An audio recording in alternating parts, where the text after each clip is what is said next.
خبر عاجل: متابعة نشطاء لتعنيف أمني في إيمنتانوت. إليكم التفاصيل.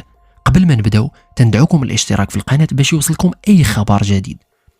أوقفت مصالح الأمن بمدينة إيمنتانوت ناشطا حقوقيا من أجل الضرب والجرح والعنف في حق موظف عمومي أثناء مزاولته عمله، ومتابعة 2 آخرين في حالة صراح للاشتباه في تورطهما في إهانة الضابطة القضائية وعرقلة عملها.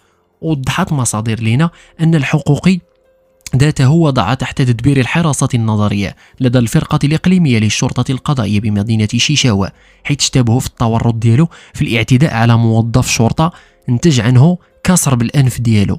وأضافت المصادر ذاتها أن المتابعين كانوا بمسرح بحث قضائي للشرطة القضائية لمعاينة وجود بقايا عظام بشرية اكتشفت بالمحاذاة من مقبرة